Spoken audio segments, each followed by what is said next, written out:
मणिपुर हिंसा। आखिरकार मणिपुर में जो हिंसा हो रही है, जो विरोध हो रहे हैं, दंगे हो रहे हैं, उनके क्या कारण हैं?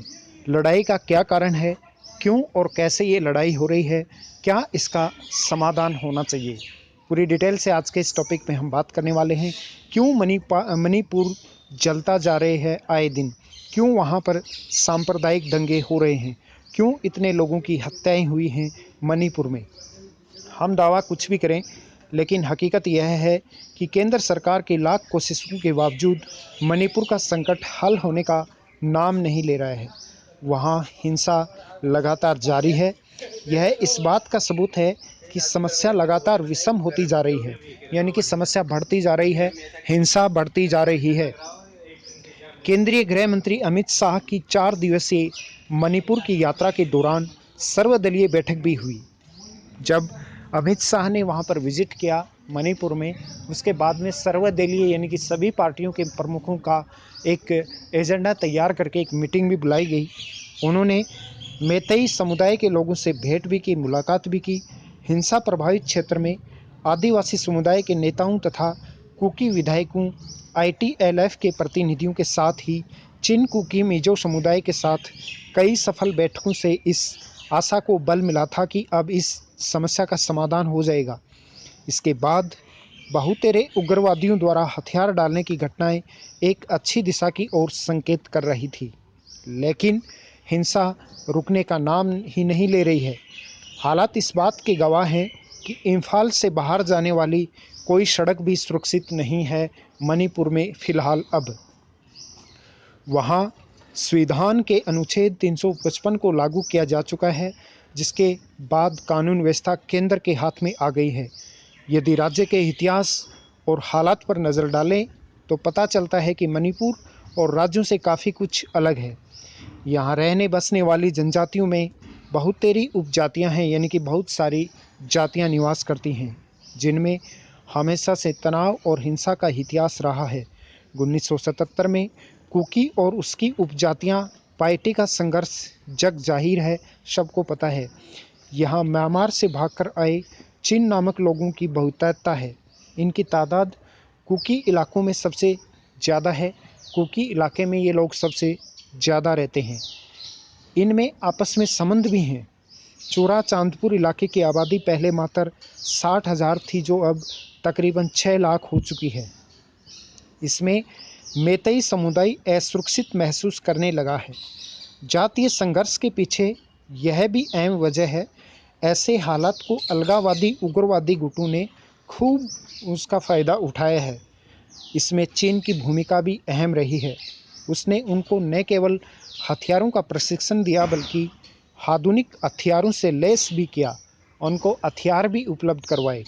फिर इन सब के बीच संघर्ष कोई नया नहीं है।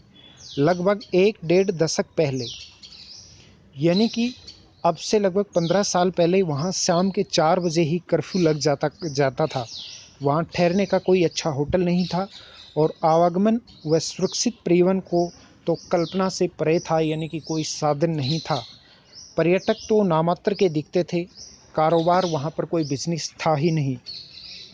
नौजवान शिक्षा हासिल करने दिल्ली बेंगलुरु जाते थे, लेकिन बीते कुछ सालों की यहाँ की प्रगति काबिले तारीफ़ है। अब यहाँ आवागमन सुगम हुआ है, सड़कें बनी हैं, परिवहन सुविधा बनी है, कुछ एक होटल भी बने हैं और कुछ कारोबार भी शुरू हुए हैं। हाँ, जो विकास हुआ वह राजधानी इम्फाल के आसपास ही दिखाई देता था। सुदूर अंचल इससे अभी भी अछूते थे। बीते वर्षों में हालात बदले, नतीजन मणिपुर को न्यू रिफॉर्म सेफ स्टेट बोला गया, नाम दिया गया, लेकिन जनजातियों के बीच आपसी तनाव, प्रतिद्वंद्विता, प्रतिस्पर्धा और संघर्ष यथावत जारी रहा। ये उनका आपसी जो फूट थी वो जारी रही। हाँ, इस बीच येनकेन परकेन हथियारबंद गुटों ने अपनी ताकत बढ़ाई, जिनका उन्होंने न केवल इस बार प्रदर्शन किया बल्कि इस्तेमाल भी भरपूर किया। यहाँ मैतेई समुदाय के साथ एक विसंगति भी है। वे मणिपुर में बहुसंख्यक हैं, लेकिन वे केवल इम्फाल घाटी में ही रहने को विवश हैं। उन पर राज्य के पर्वतीय अंचल में ज़मीन खरीदने और खेती करने पर कानून पाबंदी है। इन पहाड़ी क्षेत्रों में कुकी जो ईसाई बन चुके हैं और नागाओं का वर्चस्व है। कुकी और नगा समुदाय के इम्फाल घाटी में रहने बसने पर कोई पाबंदी नहीं है। गृह मंत्री अमित शाह का कहना है कि मणिपुर की शांति सरकार की प्राथमिकता है, तो सबसे पहले समुदाय के बीच फैले हुए अविश्वास के माहौल को ख़त्म करना होगा। सामुदायिक आधार पर बटे राजनीतिक दलों के नेताओं से भी यह अपेक्षा की जाती है कि वो राज्य के विकास के मद्देनज़र शांति स्थापना में सहयोग दें। राहत के फौरी इंतजाम काफ़ी नहीं है, ज़रूरी है प्रभावित लोगों के साथ बातचीत और उन्हें सुरक्षा प्रदान करना। साथ ही जो विस्थापित लोग हुए हैं उनको वापस अपने घरों की ओर लौटना, उनका वापस रैन बसेरा तैयार करना। ये था मणिपाल घटना, मणिपाल हिंसा को लेकर एक बहुत इम्पोर्टेंट टॉपिक। दोस्तों, ज्ञान का अड्डा यूट्यूब और टेलीग्राम चैनल एक बहुत ही बेस्ट प्लेटफॉर्म है जहां पर आप किसी भी एग्ज़ाम की तैयारी निःशुल्क कर सकते हैं। मेरा प्रयास है कि हर एक बच्चे को फ्री ऑनलाइन क्लासेस मिलें, घर बैठे हर एक स्टूडेंट फ्री ऑनलाइन शिक्षा प्राप्त करे।